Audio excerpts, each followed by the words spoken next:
In the northernmost reaches of the United States, there is a train tunnel whose very foundations are saturated with the blood of the many workers who died hollowing it out. Disturbing encounters with spectral entities were reported both during its construction and for many years afterwards. What secrets lie at the heart of the Hoosac Tunnel hauntings?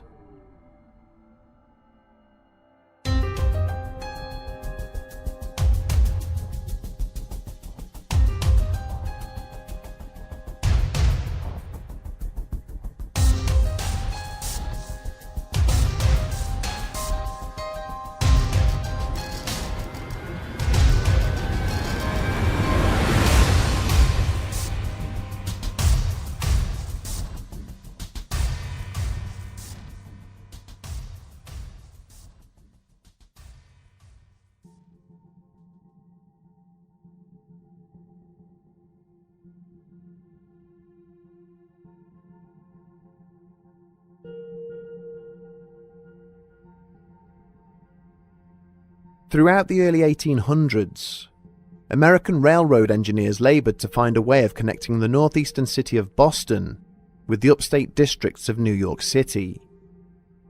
This was a massive undertaking and facilitated the need for a colourful variety of sub-projects and architectural features in order to successfully link the two cities. Key amongst these constructions was the requirement for a 5-mile stretch of tunnel directly underneath the Hoosac mountain chain, running parallel to the Deerfield River between the town of Florida and the city of North Adams.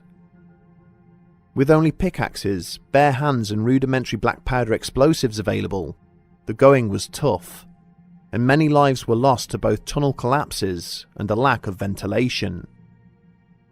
It was not until 1865, a full 14 years after the project had commenced, that the advent of nitroglycerine enabled the workers to make real headway through the unrelenting barriers of rock and clay. But this new technology did not come without a price, and it was not long after it was adopted that the first fatal accident occurred. On the afternoon of the 20th of March, a 3-man crew were experimenting with the new explosive at the head of the tunnel works. A worker named Ringo Kelly detonated the explosive charge before his 2 colleagues, Ned Brinkman and Billy Nash, had made it back to the safety of their operations bunker. The 2 men were killed instantly, crushed to death under an avalanche of falling rock and debris. In the aftermath of the incident, Kelly became isolated and withdrawn. He was skittish and nervous around his colleagues, claiming to see mysterious figures following him through the confines of the tunnel and hearing whispered voices whenever he was alone. Several days later, he disappeared altogether, until his lifeless body was found 2 miles inside the tunnel, at the exact spot where Brinkman and Nash had been killed. The local sheriff concluded that Kelly had been strangled by one of his colleagues in revenge for the deaths, but nobody was ever formally questioned about the murder, and the rest of the workers also began to report encountering shadowy figures moving around just beyond the extent of the light from their lanterns. Sometimes these unknown figures could be heard apparently groaning in pain, or on occasion, they would deafeningly shriek out in terror. Word soon spread that the ghosts of the 2 men now inhabited the tunnel, which led to a mass walkout, with a number of miners electing to leave the site for good. Eventually, the project managers began to seek assistance from local clergymen and scholars, in an effort to stop the ghost stories, which had resulted in a notable downturn in productivity. In 1868, Paul Travers was asked to come and inspect the site to see if the rumours could finally be dispelled once and for all. Travers was a qualified mechanical engineer and had been a respected cavalry officer during the Civil War. Rather than agreeing with the construction company that the noises were merely wind blowing down through the tunnel network, the engineer instead sided with the workers. He claimed that during his visit, he had been bombarded with the sounds of the dead and the dying, chilling reverberations he had not experienced since the Battle of Shiloh. But as unsettling as Paul Travers' experience was, the most chilling accident ever to occur at the site would not be long in coming. an incident that would forever be etched in the memories of those associated with it. A month after Traver's tunnel inspection had taken place, there was a gigantic explosion in the facility's central pumping station, following an unexpected build-up of naphtha gas. The 13 subcontractors who were labouring in the tunnel at the time were all caught in the blast. Most were killed instantly, crushed underneath huge sections of burning wreckage. As it would transpire, they would be the lucky ones. The few survivors quickly discovered there was no way back up to the surface, and found themselves being pushed deeper and deeper into the depths of the tunnel works by an unending wave of muddy water. Those that did not drown survived a while longer, having fashioned a makeshift raft to cling onto, but with the tunnel's air pumps destroyed in the explosion, they eventually suffocated. A worker by the name of Mallory volunteered to be lowered down in a bucket at a point further down the tunnel, hoping that he could retrieve at least some of his fallen colleagues. When he was hauled back up several minutes later, he was barely conscious.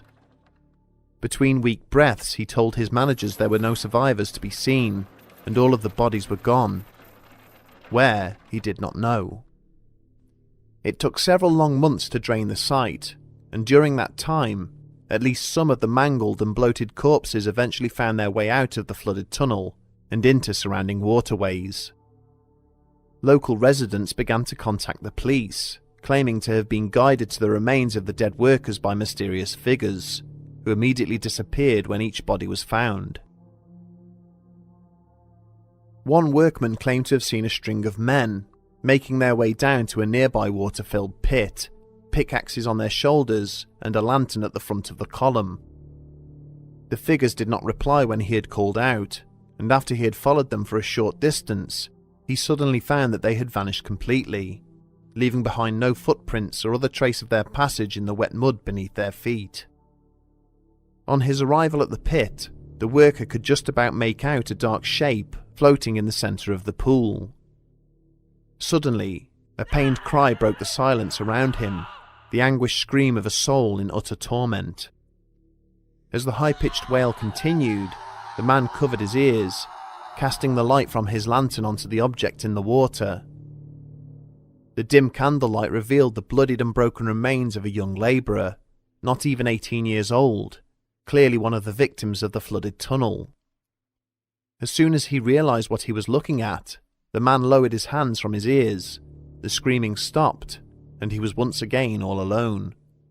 The young labourer had vanished.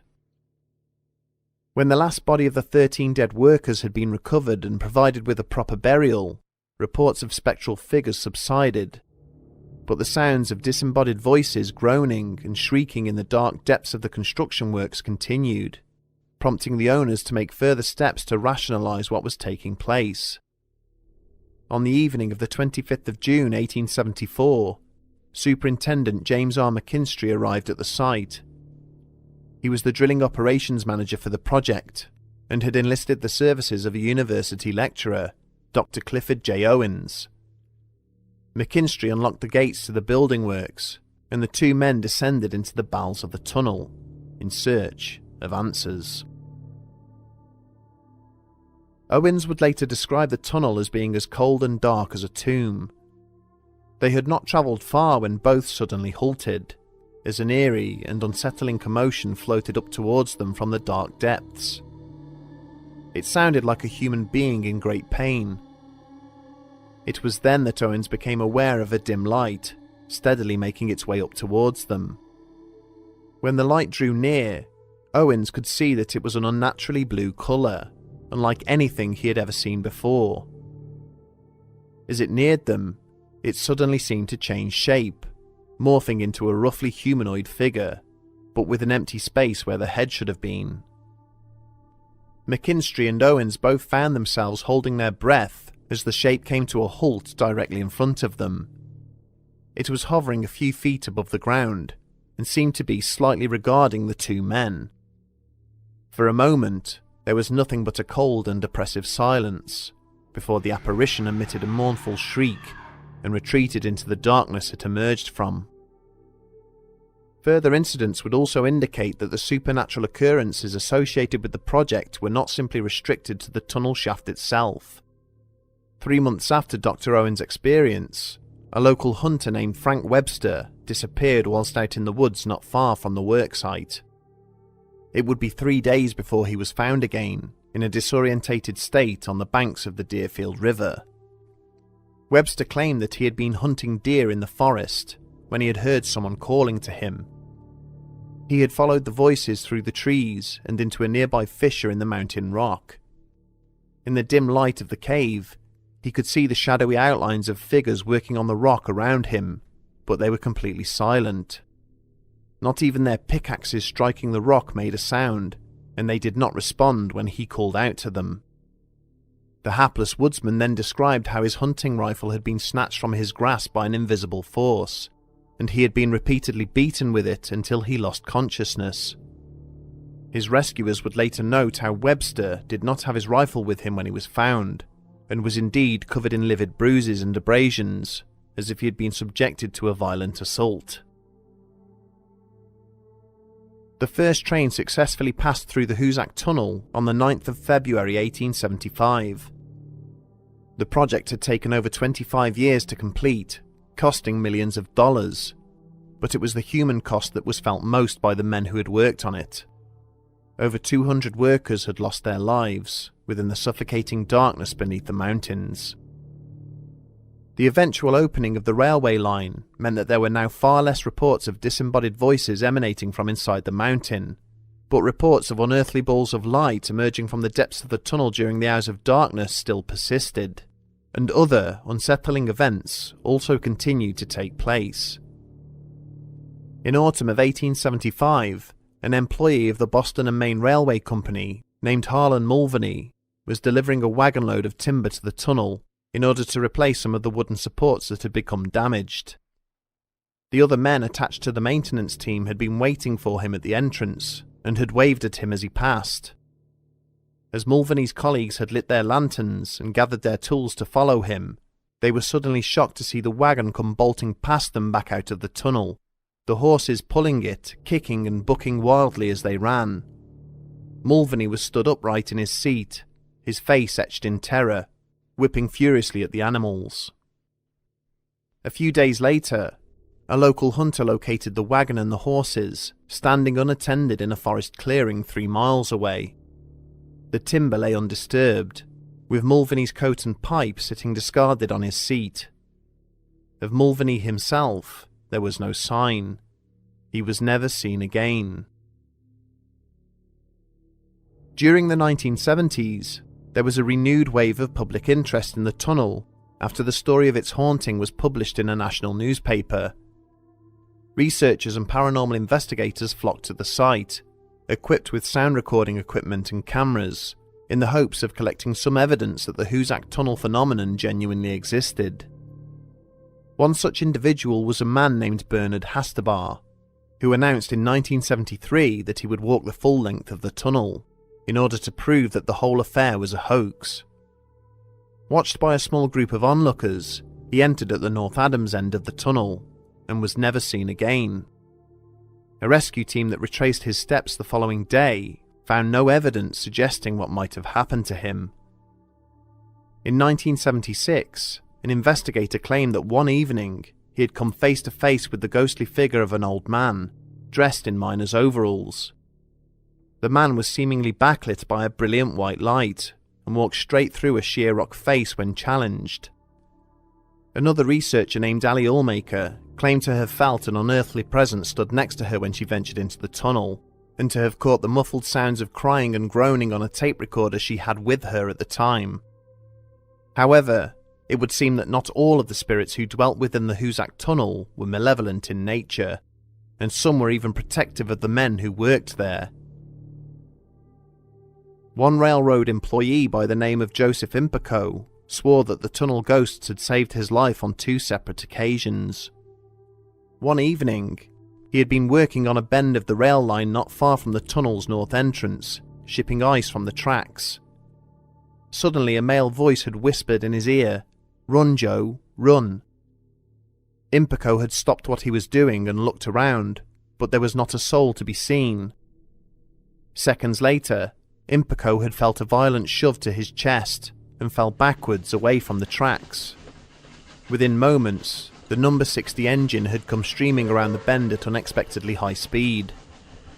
Without the warning and accompanying push, Impico had little doubt he would have been killed instantly by the speeding locomotive.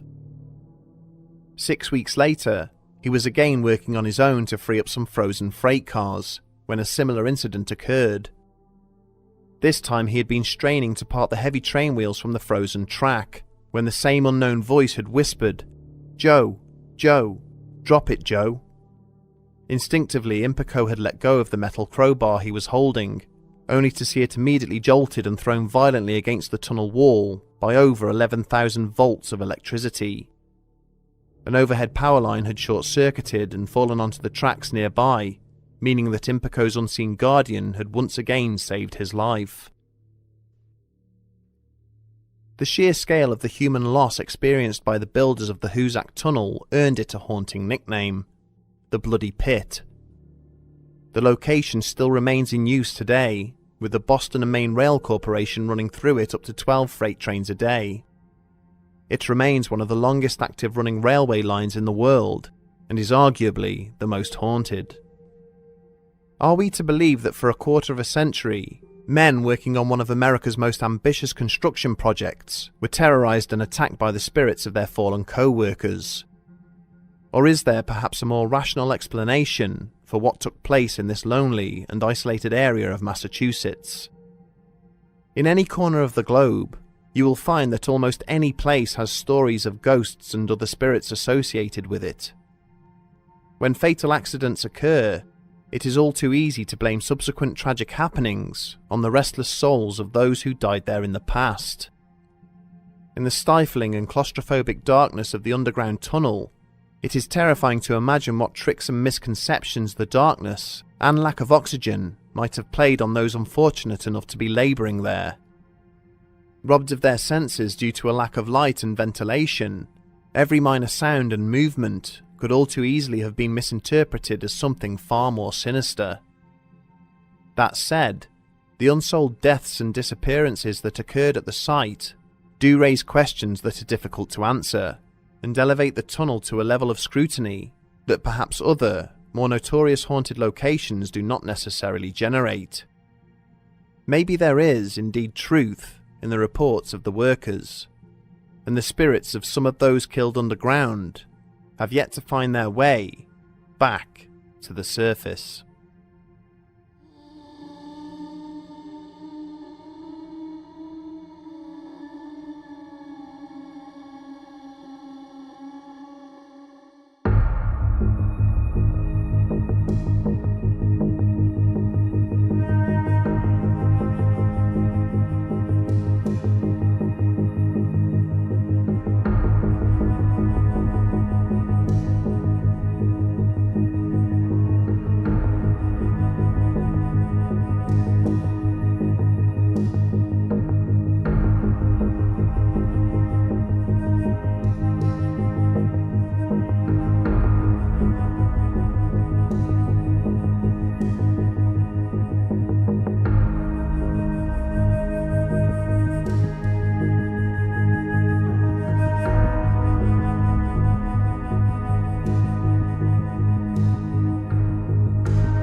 Bedtime.